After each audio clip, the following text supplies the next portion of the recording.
nílùú Ìlọrin níbí ni wọ́n ti ń ṣe ẹjọ́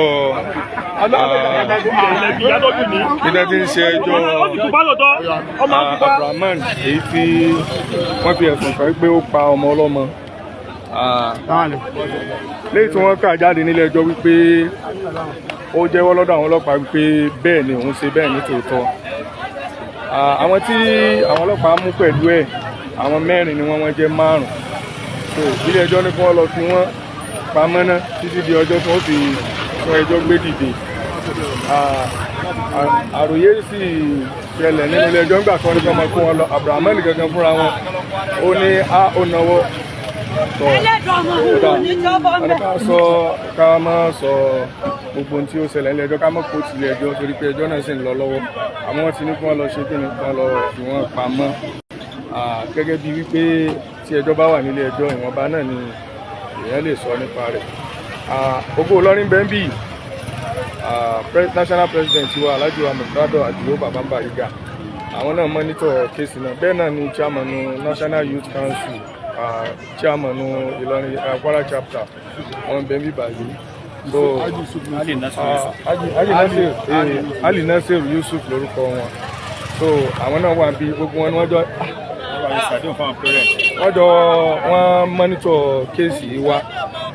So the monitor kéèsì yẹn a fẹ́ fi fọ ìlú yìí mọ́ ni látara wípé ìlú Ìlọrin kìí ṣe ìlú ìbàjẹ́. Ẹni tí a bá ti rí tó jẹ́ ọmọ kan tó ṣèwà ìbàjẹ́ á fà lé ìjọba lọ́wọ́. Tíjọba bá mú fúnra wọn á kún ìjọba lọ́wọ́ lérí ẹ̀ láti fìyà jẹ irú ọmọ bẹ́ẹ̀.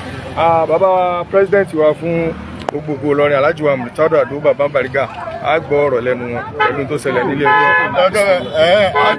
Adúpẹ́ fún Ọlọ́run. Adúpẹ́ fún Ọlọ́run. Alhamdulillah. Gẹ́gẹ́ bí àdéhùn tí a ṣe fún gbogbo ayé wípé ó fún kèsì ìgbìmọ̀ ìlàjẹ àjẹ bàbá ti yẹ irú àdéhùn tá a ṣe yẹn dandan náà ní kí a ṣíkà ẹ̀.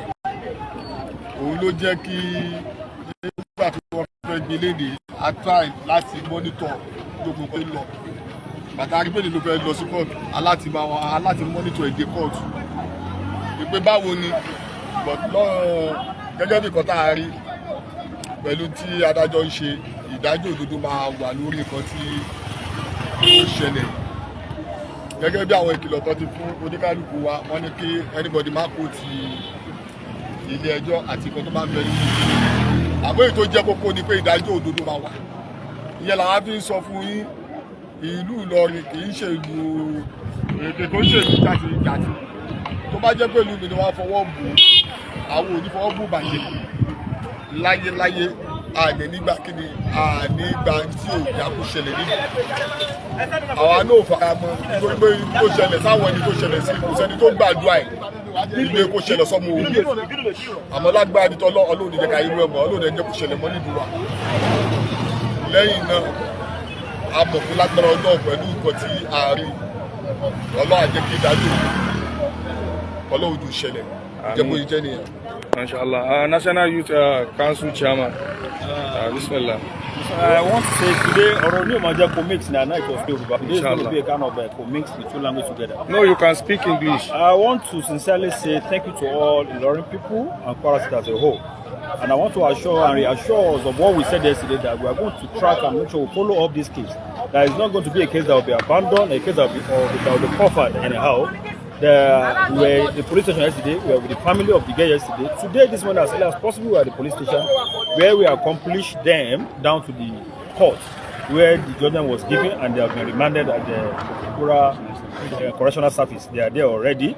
And I want to sincerely say thank you to all Ilorin. And I want to pronounce this.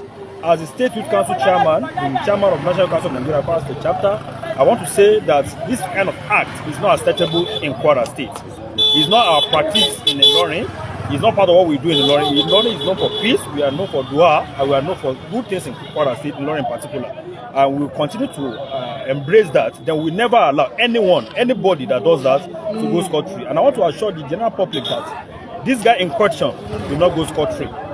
We will continue to follow it up. Rumors were being carried this morning that they want to transfer the case down to Abuja. No, it wasn't that way. We want you to get it clear. As we all can see now, that the case is being treated and is being prosecuted where the sin was committed in Kwara State.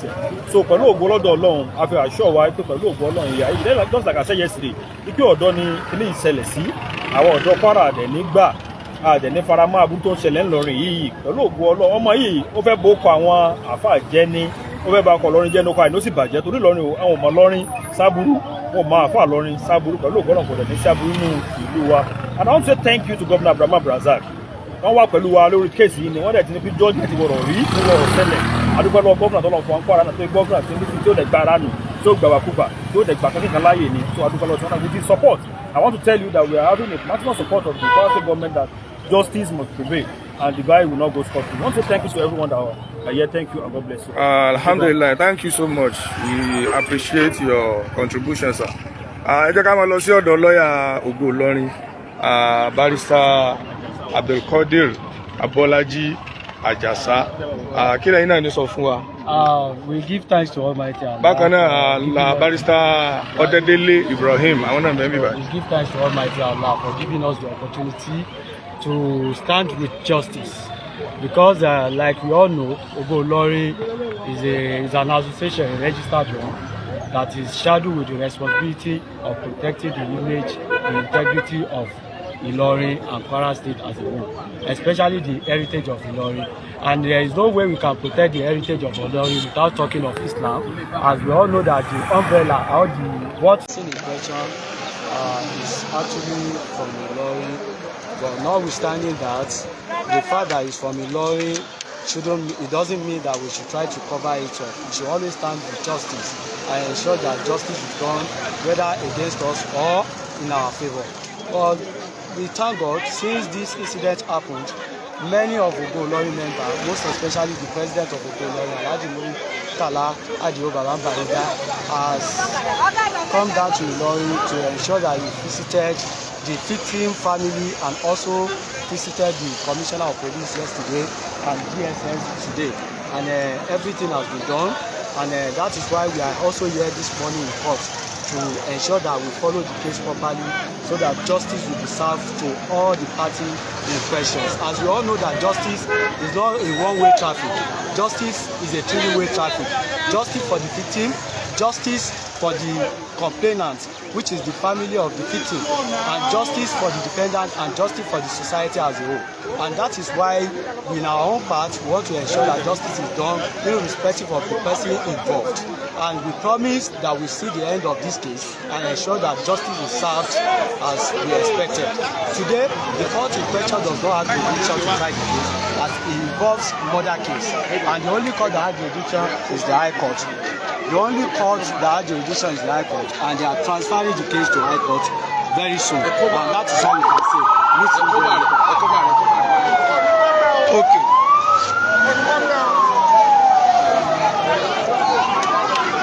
Bí wọ́n ṣe kó wọn lọ sí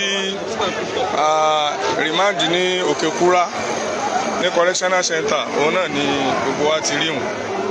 Inshallah, tá bá tún ní any information lórí ọ̀rọ̀ náà, a máa pàdé ẹ̀sìn máa gbọ́ wa. Fásitì ìdágbére náà pé assalamu alaikum wa rahmatullahi wa barakatuh.